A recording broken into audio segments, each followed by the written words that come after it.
कि कैसे लिख दूं काजल बिंदिया अफसाना प्रेम कहानी का, कैसे लिख दूं काजल बिंदिया अफसाना प्रेम कहानी का, मेरी कलम पर कर्जा है भगत सिंह की कुर्बानी का। नमस्कार, मैं बीएल कीर एक बार फिर से आप सभी दर्शकों का स्वागत करता हूं हिंदू क्लस्ट न्यूज़ चैनल में। और आज हमारे साथ मौजूद है राजस्थान के ओजस्वी कवि और राजस्थान पाली जिले के मारवाड़ एक्सप्रेस न्यूज़ के डायरेक्टर साहब आज हमारे साथ मौजूद है। सर, एक बार फिर से आपका स्वागत है हमारे हिंदू क्लस्ट न्यूज़ चैनल में, और आपके बारे में कुछ बताइए सर हमारे दर्शकों को। सर बहुत बहुत धन्यवाद। मेरा नाम विकास राज भाटी है जी। मैं कविताएं भी करता हूं। हमारा न्यूज़ चैनल भी है मारवाड़ एक्सप्रेस करके, जहां वहां पे जाके आप सब्सक्राइब कर सकते हैं। मारवाड़ क्षेत्र की खबरें डालते हैं। और बहुत बहुत धन्यवाद, साधुवाद हिंदू क्लस्ट चैनल का कि आपने इतने प्यार मोहब्बत से आपके स्टूडियो में बुलाया और इतनी खातिर हमारी की। धन्यवाद जी सर। आप एक राजस्थान के ओजस्वी कवि है और एक आप न्यूज़ चैनल भी हैंडल करते हैं मारवाड़ एक्सप्रेस नाम से। आप दर्शक लोग बिल्कुल जरूर आप यूट्यूब पे जाके देख सकते हैं और इनके चैनल को सब्सक्राइब जरूर करना।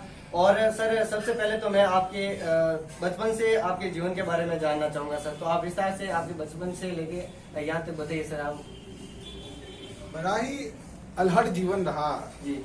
जेतारन से ही पढ़े लिखे सीनियर सेकेंडरी तक वहाँ की, जोधपुर के अंदर बीएससी मैथमेटिक्स के की। और उसके बाद में साहित्य के प्रति एक रुचि जागृत हो गई, तो कवि सम्मेलन की श्रृंखला में चलने लगे। बिलाड़ा में हम लोग हैं, बिलाड़ा के सर्वदान जी शून्य हैं, उनका अतिरिक्त स्नेह मुझे प्राप्त हुआ। और मंचों की जो मंचीय गुरु भी मैं उनको कहता हूँ, जितनी भी परंपराएं होती है उन्होंने अवगत कराया हमको। और उसके बाद धीरे धीरे कवि सम्मेलन की श्रृंखला में चलने लगे, क्योंकि कोविड-19 के प्रभाव में लगभग हर एक इंडस्ट्री को उसने प्रभावित किया। तो कवि सम्मेलन भी करीब करीब 6 महीने से बाधित है। तो मैंने, क्योंकि पत्रकारिता में भी मेरी बड़ी निजी तौर पे रुचि रही है, मैं बड़े बड़े पत्रकारों को, अच्छे वक्ताओं को हर समय वह सीखता रहा हूँ। और उनके बोलने के तरीके, हर चीज को मैं धीरे धीरे अपने जीवन के अंदर ढालता रहा। तो पत्रकारिता मुझ पर हावी रही इन दिनों, और हमने मारवाड़ एक्सप्रेस चलाया, जिसकी प्यार मोहब्बत आप सब लोगों ने चला दिया उसको। और सर, आपकी आज तक ऐसी कौन सी कविताएं आपने लिखी है जो पूरे राजस्थान के अंदर प्रसिद्ध है? वो सर प्लीज हमारे दर्शकों को ऐसी कोई एक कविता सुनाइए। बहुत सारी कविताएं लिखी है। पद्मनी पर कविता लिखी थी जब पद्मावत मूवी बनी थी। महाराणा प्रताप पे लिखी है, गोरा धाई पे लिखी है, भगत सिंह पे लिखी है। भगत सिंह की मुझे 2-4 लाइनें हैं जो हर बार वायरल होती है कि कैसे लिख दूं काजल बिंदिया अफसाना प्रेम कहानी का, कैसे लिख दूं काजल बिंदिया अफसाना प्रेम कहानी का, मेरी कलम पर कर्जा है भगत सिंह की कुर्बानी का। क्या तो ऐसी बहुत सारी कविताएं हैं जो समय समय पर मंचों को बोलते रहते हैं। और सर, आपको इसे कवि के रूप में ऐसे कुछ राजस्थान सरकार की तरफ से या फिर जिला स्तर पे कुछ अवार्ड या फिर सम्मानित पुरस्कार मिला है फिर सर? देखिए, अवार्ड उनको मिलते हैं जो सरकारी चाटुकार होते हैं। हमने भगत सिंह पर कविता लिखी, हमने महाराणा प्रताप पे कविता लिखी, तो हमको तो क्या ही अवार्ड मिलेंगे। और अवार्ड डिसाइड नहीं करता है कि अच्छे कवि है, बड़े कवि है, जनता डिसाइड करती है, आपके श्रोता डिसाइड करते हैं कि आप पढ़ क्या रहे हो, आप कौन सी सदी के अंदर किन महापुरुषों के बारे में बोल रहे हैं। तो सरकारी पुरस्कारों का ना तो प्रलोभन है, ना कोई बात, जनता सुन लेती है, जनता ने आंखों पे बिठा रखा है, बहुत है हमारे। वही तो मैं पूछना चाह रहा था, क्योंकि सर किसी लोगों के अंदर किसी का उत्साह होता है उनको सुनने की, उनकी जो बातें सुनने की, उनको जीवन के अंदर ग्रहण करने की। फिर भी सर, आप एक कवि होते हुए भी आपको मतलब इस न्यूज जगत में आने का मतलब कारण सर? कारण कोई विशेष नहीं है। पत्रकारिता के प्रति एक रुचि रही है, और पत्रकारिता जो है इन दिनों बड़ी बदनाम है, क्योंकि 24 घंटे जब से ये न्यूज चैनल चलने लगे तो खबरें बनाई जाने लगी, खबरें होती नहीं है। मतलब खबर वाले हमको ये दिखाते हैं कि 10-10, 20-20 दिनों तक कि आसाराम का डेरा कैसा है, राम रहीम का डेरा कहता है, और उसी वक्त कोई गरीब मजदूर, कोई किसान आत्महत्या कर रहा होता है। तो जब ये टीवी चैनलों पे ये खबरें नहीं लगने लगी और 3-3 घंटे सास बहू और साजिश चलने लगा, तब हमारे मन के अंदर कहीं ना कहीं वेदना ने कुरेदा, और हमने लगा कि हमें पत्रकारिता में आना चाहिए। क्योंकि गांव और ढाणी के अंदर ऐसी खबरें हैं जिनको राष्ट्रीय चैनलों पर चलना चाहिए, और सरकारों के समक्ष अगर वो समस्याएं जाएगी तो ही उन पर मंथन होगा या विचार होगा। इसीलिए एक प्रमुख कारण था पत्रकारिता में आने। बिल्कुल सर, आपने जो ये कारण बताया बहुत ही अच्छा बताया है, क्योंकि सर जो पत्रकारिता है बहुत ही बदनाम हो चुकी थी। और आप सभी दर्शकों ने देखा है कि सर ने बताया है कि जो इनका रीजन था पत्रकारिता आने का, इन्होंने बहुत ही महत्वपूर्ण रीजन बताया है। और सर, आपने जो ये मुकाम हासिल किया है, ये सर आपने जो ये चैनल शुरू किया आपका मारवाड़ एक्सप्रेस नाम से, ये कब किया सर आपने?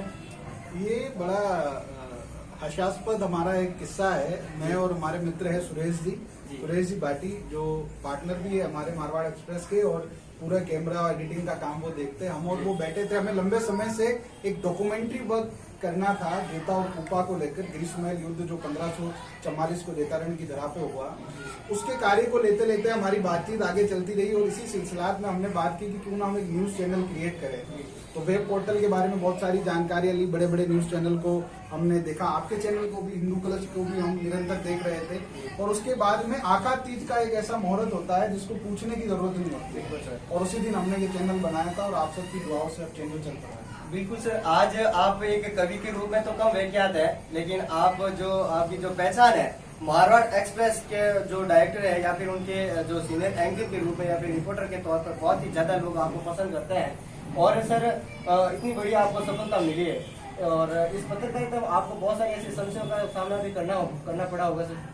जी बिल्कुल, पत्रकारिता की लाइन जो है वो ऐसा है कि काजल की डब्बी में रह के और निष्कलंकित होके बाहर निकलना होता है।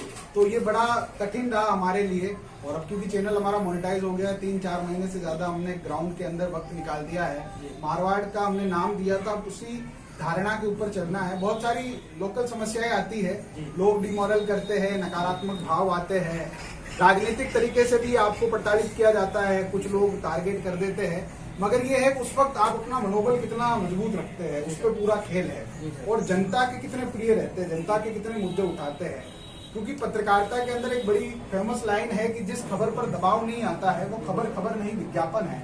तो कुछ दबाव आता है मगर उस दबाव को हम लोग सह लेते हैं, दिखते नहीं। और सर आपने जो इतना अच्छा मुकाम हासिल किया है, और आगे की आपकी इस मतलब मीडिया जगत में आगे क्या प्रोजेक्ट है सर?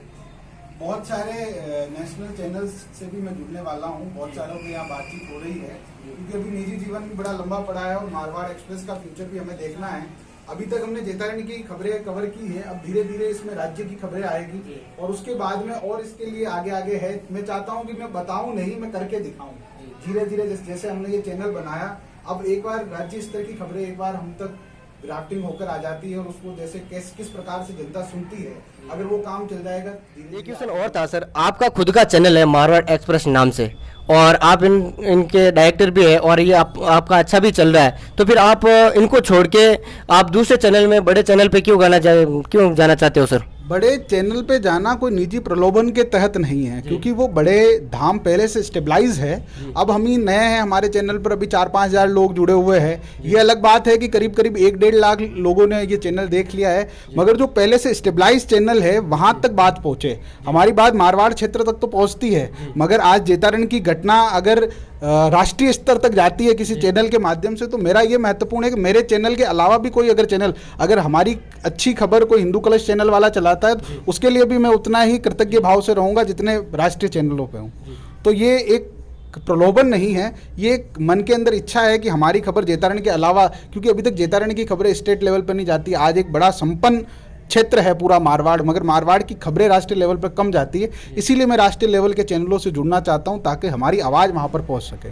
जी बिल्कुल सर, आपके जो पत्रकारिता के रूप में आपके विचार है बहुत ही ग्रहण करने लायक है। और सर एक चीज़ आपके जीवन के बारे में पूछना चाह रहा था, हर व्यक्ति का एक ड्रीम होता है अपने जीवन को लेकर, तो फिर आपका भी बचपन से एक ड्रीम हुआ होगा, तो वो ड्रीम हमारे दर्शकों को आप साझा कीजिए सर। मुझे बोलने का शुरुआत से शौक रहा है, बहुत मिडिल क्लास से मैं बोलता रहा हूँ। मैंने आज तक किसी को नहीं बताया, मगर मैं ऑल इंडिया जो डिबेट होती है वर्धा के अंदर, वहाँ से भी पूरे राजस्थान का प्रतिनिधित्व कर चुका हूँ। एक वक्तव्य होता है, एक वाणी जो होती है, उसका मुझे शौक रहा, भले वो बोलने के लिए भजन गाने का रहा हो शुरुआती तौर पर, फिर कवि सम्मेलन में रहा हो और पत्रकारिता का रहा हो।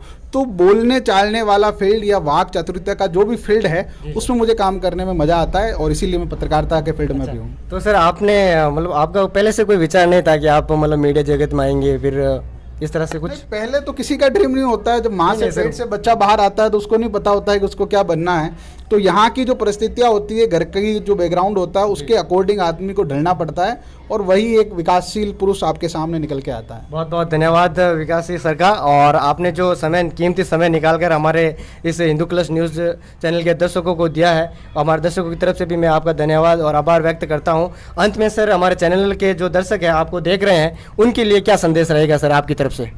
बिल्कुल हिंदू क्लच चैनल के जितने भी सुनने वाले हैं उन सब लोगों से मेरा विनम्र आग्रह है कि एक युवा वर्ग की ये टीम है जिन्होंने आपके क्षेत्र के अंदर पत्रकारिता के नए स्तंभ खड़े किए हैं।